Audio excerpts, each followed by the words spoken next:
تعالیٰ نے لکھا ہے کہ جبرائیل علیہ السلام حضور کی بارگاہ میں 24,000 مرتبہ حاضر ہوئے.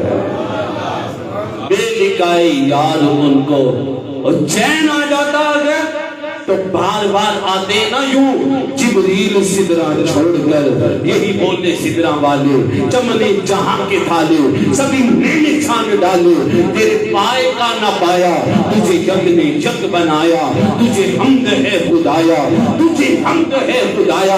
حضرت جبرائیل علیہ السلام حضور کی بارگاہ میں 24,000 مرتبہ حاضر ہوئے ہیں اور میرے آقا نے ایک مرتبہ حضرت جبرائیل سے فرمایا کہ اے جبرائیل اگر تمہیں اختیار دیا جائے کہ تم بشر بننا چاہتے ہو تو پھر بتاؤ کہ کون سا بشر بننا چاہو گے. حضرت جبرائیل عرض کرنے لگے یا رسول اللہ صلی اللہ علیہ وسلم آقا میں ابو بکر صدیق جیسا بشر بننا چاہوں گا اور جو فرشتوں کا سردار ہے سارے فرشتوں کے سردار حضرت جبرائیل ہیں اور تمنا کیا کرتے ہیں کہ آقا میں ابو بکر صدیق جیسا بشر بننا چاہوں گا. اور مدینہ منورہ میں سرکار تشریف لا چکے اور ارشاد فرمایا ہے کہ مدینہ منورہ میں مسجد نبوی شریف کی جگہ خریدنی ہے تو کون خریدے گا؟ اور سب سے پہلے حضرت ابو بکر صدیق نے خریدی. حضرت بلال رضی اللہ تعالیٰ کو آزاد کرنا ہے حضرت صدیق اکبر نے کیا ہے خرید کر عذاب کر دیا ہے اور نبی پاک صلی اللہ علیہ وسلم کی بارگاہ میں حاضر رہتے ہیں. حضور علیہ السلام کے صاحب راز ہیں اور خاص علم آپ کو عطا کیا گیا ہے. اور جب سرکار کی رسالے پاک کا وقت قریب آیا ہے میرے آقا نے ارشاد فرمایا کہ صحابہ ایک شخص کو اللہ تعالیٰ نے اختیار دیا ہے کہ وہ دنیا کو اختیار کر لے یا آخرت کو پسند کر لے اور اس نے آخرت کو پسند کیا ہے. اور راوی کہتے ہیں ہم نے دیکھا اور جب سرکار نے یہ فرمایا تو صدیق اکبر رضی اللہ تعالیٰ عنہ ہزاروں کی دعوت دے. اس حدیث کا مطلب کوئی اور نہ سمجھا کیونکہ سرکار علیہ السلام کے صاحب راز تھے اور آپ یہ سمجھ گئے کہ حضور کے وقت وصال قریب آ گیا. اور سرکار علیہ السلام کا وصال پاک 11 سنہ ہجری پیر کے دن ظہر کی نماز کے بعد ہوا تھا. اور اس پیر سے پہلے جو جمعہ آیا تھا حضور علیہ السلام آپ جمعہ پڑھا کے جب کاشان عطر میں تشریف لے گئے تو بخار حضور کے پاس برکتیں لوٹنے حاصل ہو گیا. اور میرے آقا فرماتے ہیں اور بندہ مومن کی ایک رات کا بخار اس کی پچھلی تمام خطاؤں کو بخشوا دیتا ہے. میں اس بخار کو برا نہ کہا کرو اور یہ تو تمہارے گناہوں کو معاف کرواتا ہے. حضور کو بخار ہو گیا اور بخار یہ وہ بیماری ہے جس نے اللہ کے تمام نبیوں کی بارگاہ میں حاضری دی ہے. سرکار آپ کو بخار ہو گیا نماز عصر کا وقت ہو گیا اذان ہو گئی. حضرت بلال رضی اللہ تعالیٰ عنہ آپ کی زندگی کا معمول یہ تھا کہ آپ اذان دیتے اور اذان دے کے حضور کو بلانے آ جایا کرتے تھے.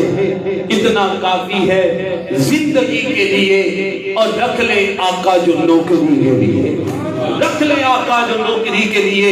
اور جب نماز کا وقت آ گیا میرے آقا نے ارشاد فرمایا مرو ابا بکری این یصلی بالناس.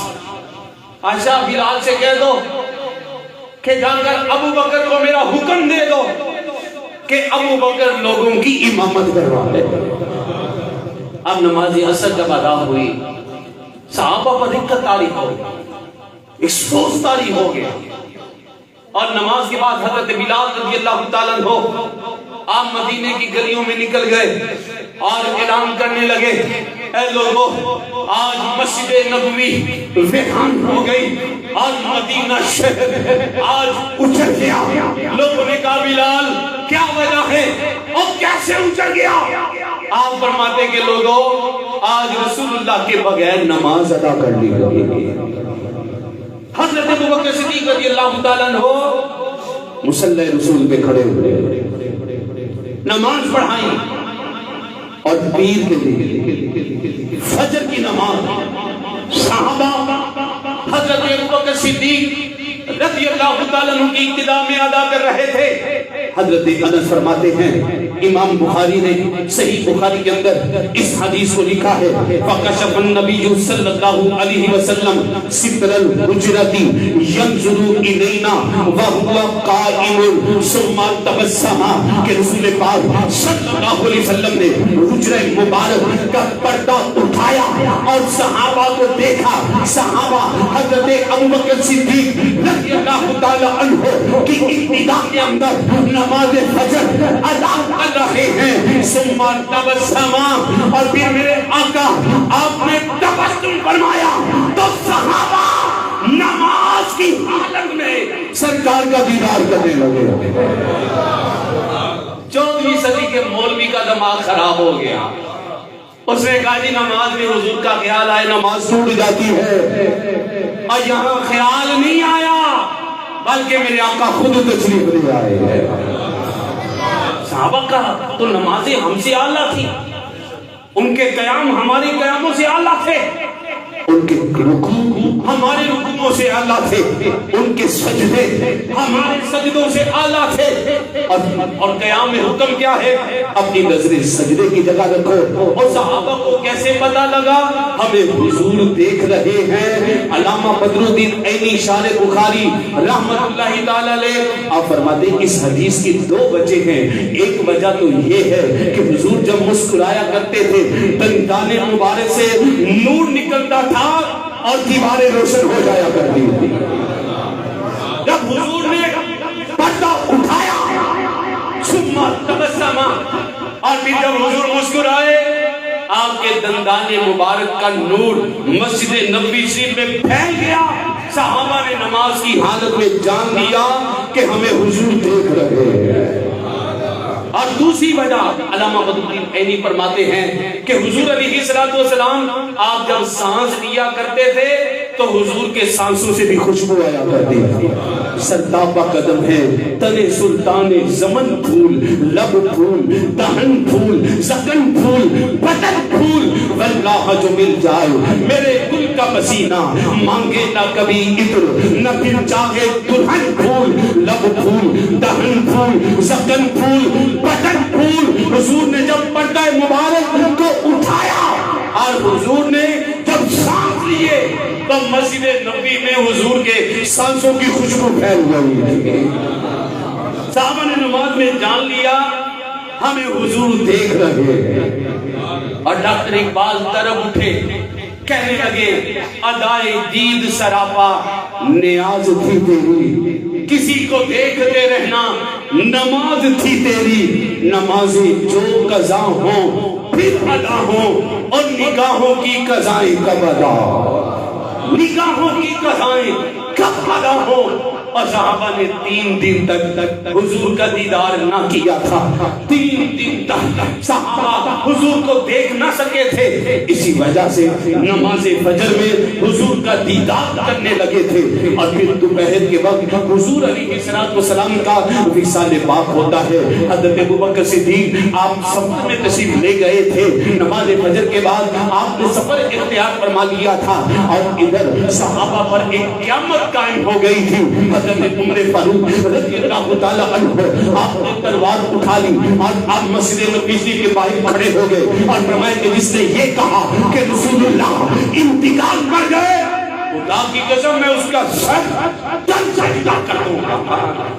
حضرت بلال رضی اللہ تعالی عنہ دیوانہ وار مدینے کی گلیوں میں روتے تھے، اور قصوہ نامی وہ اونٹنی جس پہ میرے آقا سواری کرتے تھے، حضور کے وصال کے بعد اس نے کھانا چھوڑ دیا، اس نے پینا چھوڑ دیا تھا، اور یہ وہ اونٹنی تھی، اور جب وحی نازل ہوتی اور میرے آقا اس پہ تشریف فرما ہوتے تو یہ اونٹنی بیٹھ تو نہیں تھی، وحی کا وزن اٹھا لیتی، اور کسی صحابی کو بلانا ہوتا میرے آقا قصبہ کو بھیجتے، یہ جا کر حضور کے غلام کو بلا کے لے آیا کرتی۔ حضور کے سامنے یہ روتی رہی انتقال کر گئی، اور وہ یفور، وہ سواری حضور علیہ السلام کی یفور سرکار جس پہ سواری کرتے تھے، حضور کے غم میں اس نے کنویں میں چھلانگ لگا دی. صحابہ کی قیامت قائم ہو گئی تھی اور 3 دن تک صحابہ کی حالت ایسی تھی کہ کوئی بھی ماننے کے لیے تیار نہیں تھا کہ حضور کا وصال ہو گیا ہے. حضرت ابوبکر صدیق رضی اللہ تعالیٰ عنہ آپ سفر سے واپس تشریف لائے اور صحابہ کی حالت کو دیکھا, صحابہ کی کیفیت کو دیکھا. آپ ممبر رسول پہ تشریف فرما ہوئے اور یہ آیت کریمہ آپ نے تلاوت فرمائی, وما محمد الا رسول قد خلت من قبلہ الرسل افإن مات او قتل انقلبتم على اعقابكم ومن ينقلب على عقبيه فلن يضر الله شيئا. محمد صلی اللہ علیہ وسلم اللہ کے رسول ہیں اور تم سے پہلے بھی اللہ کے رسول گزر چکے ہیں. کیا وہ انتقال کر جائے یا وصال کر جائے یا شہید کر دیے جائے تو تم اپنی ایریوں کے پل واپس مڑ جاؤ گے, اور یاد رکھو تم اللہ کو کوئی نقصان نہیں پہنچا سکتے. راوی کہتے ہیں یہ آیت غزوہ احد کے موقع پر نازل ہوئی تھی, ہم نے حضور سے سنی تھی, ہم بھول گئے تھے. اور صدیق اکبر رضی اللہ تعالی عنہ نے جب یہ آیت تلاوت کی تو ہمیں ایسے لگا اور جیسا کہ ابھی اس آیت کا نزول ہوا.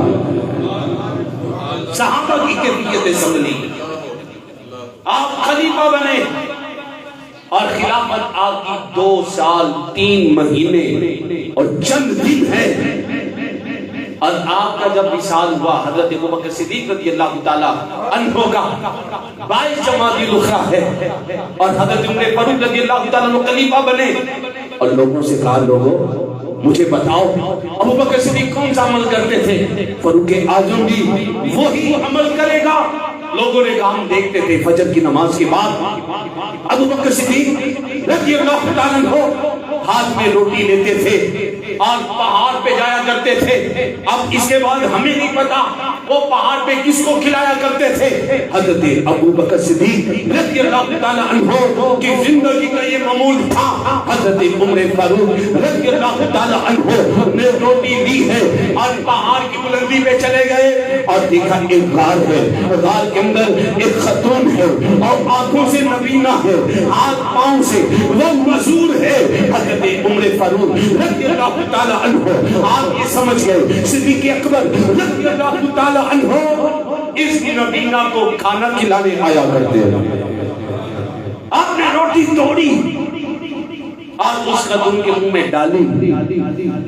جیسے منہ میں ڈلی تو وہ خاتون رونے لگی اور روتے روتے کہنے لگی, لگتا ہے ابو بکر کا انتقال ہو گیا.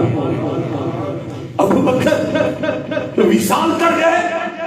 حضرت عمر فاروق فرمانے لگے, خاتون تجھے کیسے پتا لگا؟ خاتون کہتی ہے, اے آنے والے, اور میرے منہ کے اندر دانت نہیں ہے. جب ابو بکر صدیق آتے تھے اور روٹی کا لقمہ پہلے اپنے منہ میں چباتے تھے پھر میرے منہ میں ڈالا کرتے تھے. آج جب تم نے ایسے لقمہ ڈالا میں سمجھ گئی کہ ابو بکر صدیق وصال کر گئے ہیں, آپ کا وصال ہو گیا ہے. اور آپ نے آخری وقت یہ وصیت فرمائی, فرمایا کہ اے لوگوں جب میرا انتقال ہو جائے تو میری 4 بھائی کو اٹھانا اور روضہ رسول پہ لے جانا اور جا کے کہنا, ھذا ابو بکر یستأذن یا رسول اللہ, آپ کا یار غار آیا ہے, آپ کا ابو بکر آیا ہے, اجازت دے دیں. اگر اجازت مل جائے تو روضہ رسول میں مجھے دفنا دینا, اور اگر اجازت نہ ملے تو جنت البقیع میں میری 4 بھائی کو لے جانا, مجھے جنت البقیع میں دفنا دینا. راوی کہتے ہیں جب ہم نے جا کے روضہ رسول پہ یہ صدا دی تو آواز آئی, اوصلوا الحبیب الی الحبیب لان الحبیب الی الحبیب مشتاق, کہ اے آنے والوں حبیب کو حبیب کے ساتھ ملا دو, اس لیے کہ حبیب حبیب کا مشتاق ہے. آپ کو قبر انور کے ساتھ آپ کے لیے قبر بنائی گئی اور آپ کی وہاں تدفین فرمائی گئی. میرے پیارے بھائیوں, وہ ذات ہے حضرت ابوبکر صدیق رضی اللہ تعالی عنہ کی، اور قیامت کا دن ہوگا، زمین تانبے کی ہوگی، سورج سوا میل پہ رہ کر آگ برسا رہا ہوگا، اور نفسا نفسی کا عالم ہوگا، اور انبیاء کہیں گے اذهبوا الی غیری، اذهبوا الی غیری، کہ آج جاؤ کسی اور کے دروازے پہ جاؤ۔ لوگ جائیں گے حضرت آدم کی بارگاہ میں، وہ فرمائیں گے جاؤ کسی اور کے دروازے پہ۔ لوگ حضرت ابراہیم کی بارگاہ میں حاضر ہوں گے، اور وہ بھی کہیں گے جاؤ اذهبوا الی غیری، آج کسی اور کے دروازے پہ جاؤ۔ آج رب تعالیٰ غضب میں ہے، وہ جلال میں ہے، کسی اور کی بارگاہ میں جاؤ۔ اور پھر رب تعالیٰ فرمائے گا اے حبیب اب وقت ہوا چاہتا ہے نام اعمال کو تولے جانے کا، تو اے حبیب اپنی امت میں سے کسی کا نام اعمال سب سے پہلے پیش کرو، تو میرے آقا قیامت کے دن سب سے پہلے جس کا نام اعمال اللہ کی بارگاہ میں پیش کریں گے وہ حضرت ابوبکر صدیق ذات ہو۔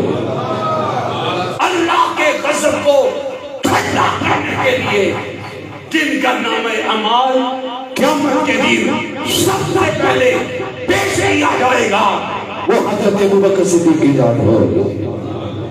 تو آئیے میرے بھائیوں انہی کا عشق اپنائیے، انہی کی محبتیں اپنائیے، اور جنہوں نے سب کچھ قربان کیا ہے۔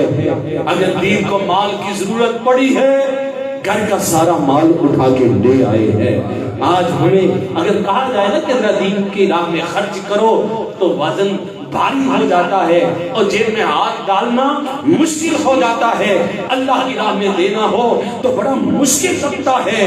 اور ادھر دیکھیے کہ حضرت ابوبکر صدیق رضی اللہ تعالیٰ عنہ اپنے گھر کا سارا مال اٹھا کے لے آئے۔ اللہ تعالیٰ کی بارگاہ میں یہ دعا ہے کہ آپ کے عشق کا صدقہ اللہ کریم ہمیں بھی عشق رسول کی دولت عطا فرمائے، آمین بجاہ النبی الامین صلی اللہ تعالی علیہ وسلم۔ سبحان اللہ، ماشاءاللہ۔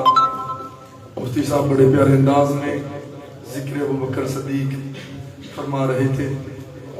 اللہ تعالیٰ انہیں بھی اور ہمیں بھی حضرت ابوبکر صدیق کا صدقہ اور آپ کا فیضان عطا فرمائے۔ دوستو آج کی یہ بڑی پیاری محفل ذکر تاجدار صداقت ابوبکر صدیق رضی اللہ تعالیٰ عنہ، یہ حضرت علامہ مولانا سرمایہ اہل سنت فخر اہل سنت عالم باعمل جناب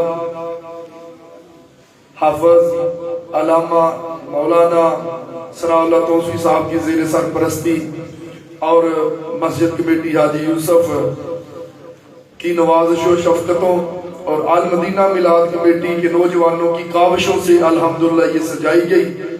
دعا ہے کہ اللہ تعالیٰ جس نے بھی تعاون کیا، جس انداز سے بھی کیا، سب کو سیدنا ابوبکر صدیق کا فیضان عطا فرمائے۔ اب انشاءاللہ مفتی صاحب دعا فرمائیں گے، تو مفتی صاحب سے عرض ہے کہ ایک ہمارے نئی بھائی بیمار ہیں، ان کے لیے بھی دعا فرمائیں، اور کچھ بچے پردیس میں ان کی کاروباری پریشانیاں ہیں ان کے لیے بھی دعا فرمائیں۔ دیگر کئی لوگوں نے دعاؤں کے لیے کہا، ایک بھائی بیمار ہے ان کے لیے بھی دعا کے لیے کہا گیا، تو سب پردیسیوں کے لیے، بیماروں کے لیے، پریشان حالوں کے لیے خصوصی دعا فرمائیں۔ تو جناب حضرت علامہ مولانا ثناء اللہ توسوی صاحب دوران بیان تشریف لائے، ہم ان کے مشکور ہیں، ہم دل کی عطا گہرائیوں سے حضرت کو خوش آمدید کہتے ہیں۔ اللہ تعالی ہمارے ان علماء کرام کا سایہ ہم پر دراز فرمائے۔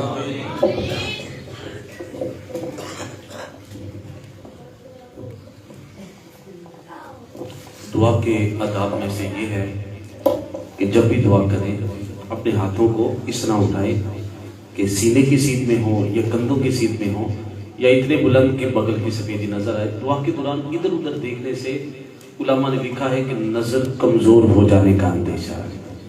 ہم لوگ وہ شکوہ کرتے ہیں دعا قبول نہیں ہوتی۔ علماء نے یہ لکھا جب بھی دعا کرنی ہے اپنی آنکھوں کو جھکا کے کرنی ہے۔ بھائی اپنی آنکھوں کو جھکائیں، سروں کو جھکا دیں اور دعا کرتے ہیں۔ الحمدللہ رب العالمین والصلاة والسلام علی سید المرسلین جزا اللہ عنا سیدنا و مولانا محمدا صلی اللہ علیہ وسلم ما هو اہلہ.